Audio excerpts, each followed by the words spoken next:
Hello, guys. You're welcome to Nisuki Academia. So, once again, we'll be looking at frequently asked questions in Chem 131.2. Okay, and I'll also be explaining the solutions to them. All right, so we have the first question here. It says at 448 degrees Celsius, the equilibrium constant Kc for the reaction below is 50.5. That is the Kc. Remember, I told you in the last video that the constant which expresses chemical equilibrium is called Kc.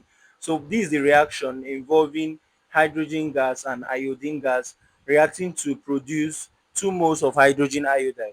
All right. So the question now is predict in which direction, okay, predict in which direction the reaction will proceed to attain equilibrium if the initial concentrations of hydrogen iodide, hydrogen gas, and iodine gas are respectively 0.02 mole, 0.01 mole, and 0.03 mole, all contained in a 2 liters vessel. All right. So we are going to be providing the answer. I'm going to be explaining the answer to this question. All right, now look at this. Now we have the volume of 2 liters and the case is 50.5. Now we are trying to understand direction of equilibrium, direction where the reaction moves to achieve equilibrium. And basically, when Q, there's what it's called Q. Q is called the reaction quotient. Okay, Kc is our normal equilibrium constant. All right, so when Q is less than Kc, the reaction is moving from left to right to achieve equilibrium. But when Q is greater than Kc, the equilibrium is achieved by the reaction moving from right to left. All right, but when Q is equals to Kc, the reaction is at equilibrium. So now, basically, we are only giving number of moles for hydrogen iodide, hydrogen gas, and iodine gas. So molarity, now we have to solve for the molarity, which is molar concentration, which is number of moles all over volume. Molarity of hydrogen iodide, remember, is 0.02 mole that was given in the question. So 0.02 divided by 2 liters, 0.01. Anytime you see square brackets, I told you, it indicates molar concentration. For hydrogen gas, 0.01 divided by 2, okay, for iodine. So you look at the calculation. So I just divided the number of moles by the volume in liters. Note, it must be in liters. Remember, liter is the same thing as dm cube. All right. So remember that if we have let's say a reaction AA plus BB, okay, to give us CC plus DD. All right. Remember that KC is equal to product all over reactant. Remember, I told you in the last video. Now, please, this particular formula is the same for Q. All right, this particular formula is actually the same for Q. Okay, so to determine Q now is still the same formula. All right, but one thing you need to understand is that Q and KC will not be given to you in one question. That's one thing you need to note. Q and KC will not be given. So if KC is given to you, look for Q. So now we solve for Q and we got 1.33. Now we have seen that Q, which is 1.33, is less than this 50.5 that we are given in question. So it means that the reaction is proceeding from left to right because Q is less than KC. Remember, I told you that Q is greater than KC, it will be from right to left. Q is equal to KC, it will be at equilibrium. All right, so don't forget that. Okay, now look at the second question. See, for the reaction N2O4 giving us 2NO2 at 100 degrees Celsius, at a point during the reaction, N2O4 had a concentration of 0.12 molar and NO2 0.55 molar. Now, is the reaction at equilibrium? If not, in which direction is it progressing? It's still the same thing we saw in number one. Okay, you have to get the concentration of course, the concentration of N2O4, which is given to you, and NO2, and you use the formula. All right, use the formula to solve. All right, so this place I circled is where we solved it. Remember, you have to look for QC. QC and Q are actually the same. All right, so it is product over reactants. Don't forget, product over reactant. Now NO2 has 2 as the molar coefficient, N2O4 has 1. That's why N2O4 is not raised to any power. All right, so if you look at it very well, you realize that it's squared 0.55 because of this squared here divided by 0.12. So the answer gave me 2.5. Now remember, Kc in the question was 0.21. So are you seeing now that Q is greater than Kc? Unlike the previous question that you said that Q was less than Kc, but this one Q is greater than Kc. So the reaction proceeds, okay, from, please let's correct this, from right to left. All right, from right to left, not from left to right, please, from right to left. Okay, so from right to left, it's from, if it's less than kc, from left to right. If q is equal to kc, it means that it's at equilibrium. All right, don't forget that it's at equilibrium. All right.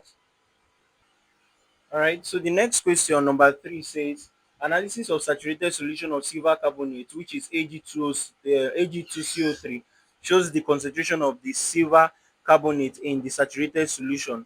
Okay, shows that the concentration was 1.27 times 10 raised to power minus 4. Calculate the solubility product constant of Ag2CO3.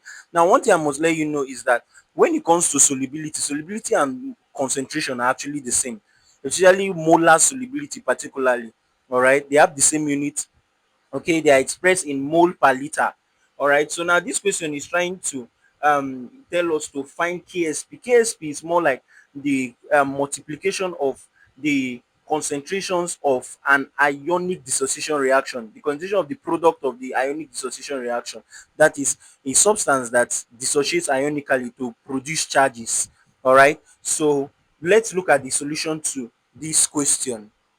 All right, so now look at this, guys. Now, solubility of Ag2CO3 is 1.27 times 10 raised to power minus 4. That is the solubility of silver carbonate. All right, now the next thing you have to do is that you have to write the dissociation reaction of this, okay, of this particular substance.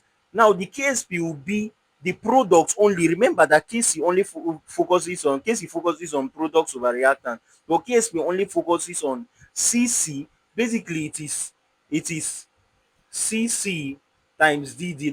This is the primary focus, okay, when it comes to ksp. So now write the reaction so you know the ratio. All right, so if you look at this now, this is in 1:2:1. Now the thing is this, the solubility of the substance that is given to you will be the solubility of the products. All right, it will be the same solubility of each of the products, but one mole. For instance, now ag plus have the same solubility, co3 minus have this same solubility. So now look at this, see what I wrote here. I say co3 minus, the concentration of this second ionic substance is 1.27 times 10 raised to power minus 4. Now this 1.27 times 10 raised to power minus 4 is the same as the one for ag2co3. But now look at, now for ag plus, now I have to multiply 2 by it because of these two here, because there are two moles of ag plus. It is in a ratio of 1:2:1 rather. So I had to multiply it. So I had 2.54 times 10 raised to power minus 4.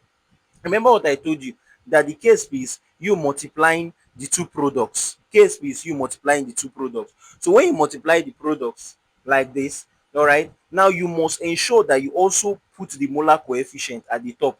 So when you even multiply, when you multiply these two by it, you still come and raise it to power 2. It's not enough to just multiply. You still come and raise it to power 2, because ksp you have to multiply, you have to multiply by you have to multiply by the of course the number of the ratio first, the solubility. Then when you want to solve ksp, you have to raise it to the power of the molar coefficient. All right, so now if you look at it now, I have to raise it to power of this. So I what I did was I raised 1.27 times 10 raised to power minus 4 to power 2. It gave me this times this. So our ksp final answer is 8.19 times 10 raised to power minus 12, and it does not have any unit. There is no unit for ksp. All right, take note of that. All right, so take note of that. So now let's look at the fourth question.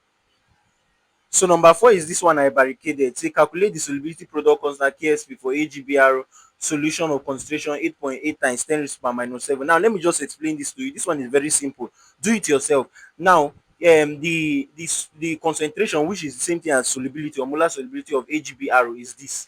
Now if you dissociate agbr, you will get ag plus and br minus. Now if you look at it now, it will be 1:1:1. So it means that you're not even supposed to multiply anything by this 8.8 times 10 raised to power minus 7. Silver ion, which is ag plus, and br minus would both be 8.8 times 10 raised to power minus 7. So when you multiply this by itself, 8.8 times 10 raised to power minus 7, that will give you ksp. All right, that will give you ksp. So when you solve it, you will get your answer. Whatever you get will be your answer. All right, for this question. All right, whatever calculation that you get. Okay, now let's do it here. Let's do it here. All right, see what I'm saying. What I'm saying is 8.8 times 10 raised to the power of minus 7. All right, still times 8.8 times 10 raised to the power of minus 7. All right, let's close the bracket. All right, so I seen 7.744 times 10 raised to the power minus 13. So that would be the answer. All right, it means that would be the KSP. That would be the KSP for AGBR. But if, for instance, now when AG plus were to be 2, you multiply 2 by this guy, by this, to get the actual solubility of silver. Then when you want to write the KSP, which is AG plus times BRO minus, you still need to raise the AG plus to the power of 2, because AG plus has the coefficient of 2.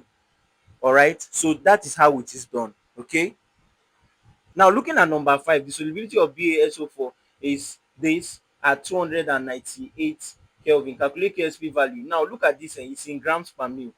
All right, so let us solve this. We have to convert this to mole per liter. Remember that solubility is supposed to be in mole per liter, not grams per mil. Are you seeing it? All right, so now look at this. First of all, you have to convert solubility to mole per liter. All right, but before you do mole per liter, you cannot just convert it direct. Remember, the solubility that was given to us was 4.3 times 10 raised to the power minus 2 grams per mil. That is the solubility or concentration. All right, so you have to convert from gram per mil to gram per liter. How do you do that? You divide 4.3 times 10 raised to the power minus 2 grams per 1 mil. This grams per mil means 4.3 times 10 raised to the power minus 2 grams, which is the mass of the substance in 1 mil. All right, in 1 mil, that's what it means, in 1 mil. So when you divide, multiply by 1000 mil over 1 liter, because you want to convert mils to liter. Remember, 1000 mil makes 1 liter. Okay, 1000 mil makes 1 liter. So if you look at it now, you're canceling, mil will cancel mil, so you end up 4.3 times 10 to the power minus 2 times 1000 will give you 43 grams per mil. After doing that, convert from grams per mil to mole per liter by dividing by the molar mass. In that question, you are given the molar mass of barium sulfate to be 233.4. Okay, so by the time you divide it by this, you get 0.184. Now if you split ionically barium sulfate, you have Ba2 plus plus SO4 2 minus. Please, I beg you, this 2 plus is not the coefficient. This 2 plus is the valency of barium. All right, this is the valency of barium, so it is plus 2. Okay, so now if you look at it now, ratio 1 ratio 1 ratio 1.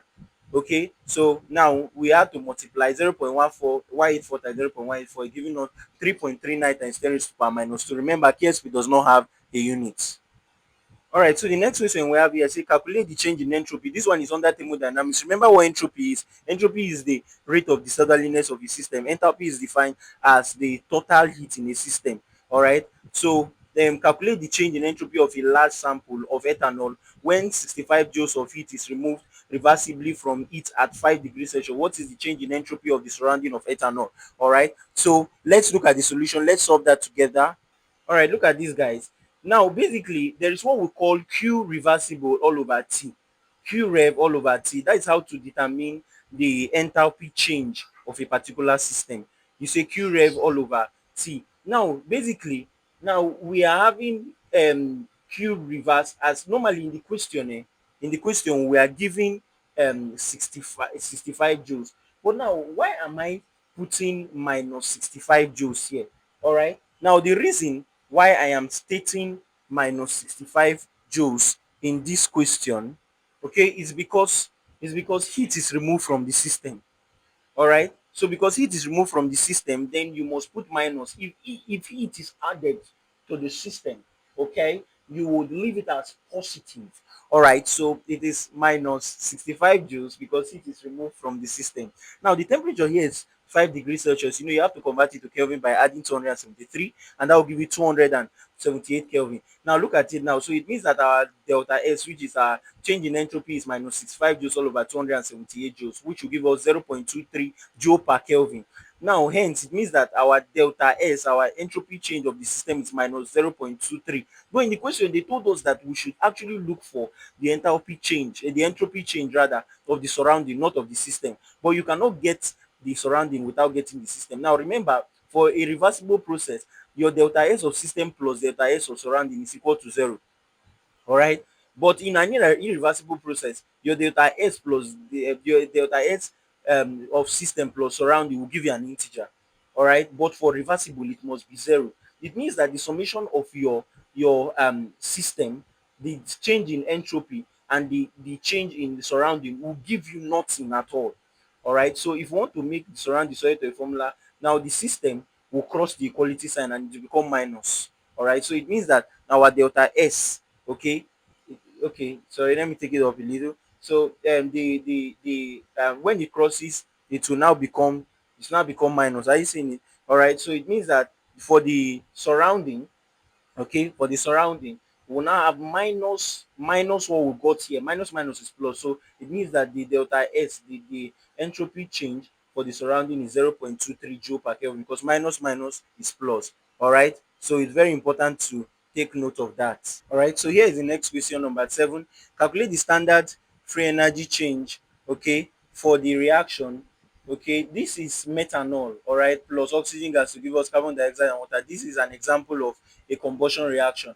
Now, given the following, so these are called standard Gibbs free energy of formation. So this is the standard Gibbs free energy of formation. So we are told to calculate the standard free energy for the entire reaction. All right. So these are the parameters that we are given for each of them. Now let me just explain this, okay, before we look at the solution. Now, when you want to calculate the standard free energy of formation, it's very simple. You multiply the molar coefficient of the products, okay, multiply the molar coefficient of the product by their respective standard standard free energy. All right, then you multiply and you add. For instance, now look at CO2. CO2 is 395. So we say 2 times 395 plus 4 times minus 228 would add, then minus, do the same thing for this. Then you do for this, you do for this, you add, then at the end you subtract. All right, so now let us solve this. All right, so now look at this now. Look at this. I have to list the parameters again. This is the reaction. Remember, I said product minus reactant. Abeg o, it's not reactant minus product. So it's product minus reactant. All right. So 2 times 395 for CO2, you have to be very careful, plus 4 times minus 228, then minus 2 times for methanol, 2 times minus 166.2 plus 0.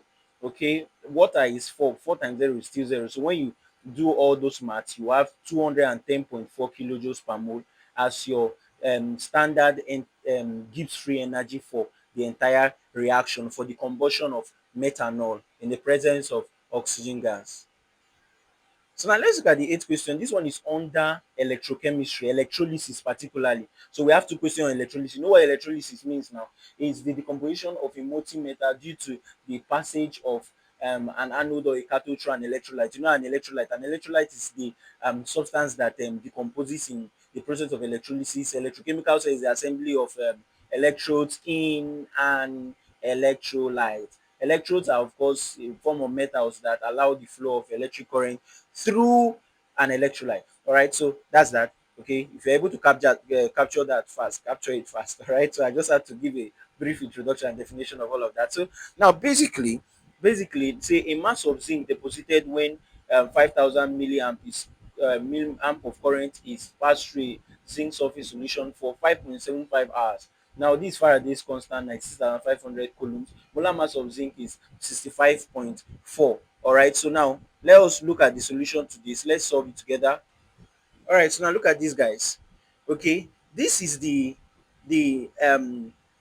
electric or electrical dissociation of zinc. All right, so Zn2 plus 2 electrons. Now, where is this 2e minus coming from? It's coming from here. To balance it, remember this, we have plus 2, we have minus 2 here. If it was for Ag plus, now Ag plus will be Ag plus E minus, not 2E minus, to give you Ag. So now this is a reaction to deposit zinc. All right, this is a reaction to deposit zinc. So now look at this, guy. So the current that is given to you is 5,000 milliamp, which is 5,000 times 10 raised to the power minus 3. This milli is times 10 raised to the power minus 3. Don't forget that. Molar mass is 5.4 grams per mole. All right, so now the your mass, all right, your mass all over your molar mass, okay, is equals to the charge all over your n times n is 2, which is the number of electrons. N times Faraday's constant. Don't forget that. All right. So you know that Q is equals to IT. Your charge is equals to the product of your number of your amount of current times the time. So if we substitute that into here, all right. So it means that we make, first of all, let's make M sorry to a formula. Since what that's what we are looking for. Now if you cross multiply, now you cross multiply Q times M. All right, Q times M all over N times F. So make M sorry to a formula. Now substitute this guy into here. So it means that I times T, which is Q, times M will be all over N times F. If you multiply everything, you have 35.07 grams as the mass, all right, as the mass of zinc that is deposited. All right, so please take note of that. Now, guys, look at the ninth question. Calculate the mass of zinc metal deposited when 3.0 picoamp of current is passed through a zinc sulfate solution for 1.25 hours. All right, so there is mass is given to you. Mass is not given to you actually. Current is what is given to you. All right, then the time is also given to you. So you have to use the same formula. All right, to solve this. The mass is what you are looking for. All right, so the same pattern that we solved the previous question, all right, which is number 8, is what we also apply with number 9. All right, now look at it, guys. Look at it. So it's the same reaction. Zinc 2 plus plus 2 minus N is equal to 2. This is zinc deposited. All right, so now I is equals to 3 times 10 raised to the power minus 12. Still the same pattern. All right, see the same pattern, but here now our mass is 4.57 times 10 raised to the power minus 12. Look at it here, 4.57 times 10 raised to the power of minus 12. That is the mass. All right, still the same pattern. Okay, if you look at it, the same solution, the same pattern. All right, so but now you can be told now to look for maybe Q. Just know how to make solve to the formula and solve. All right, for it and get your answer. Okay.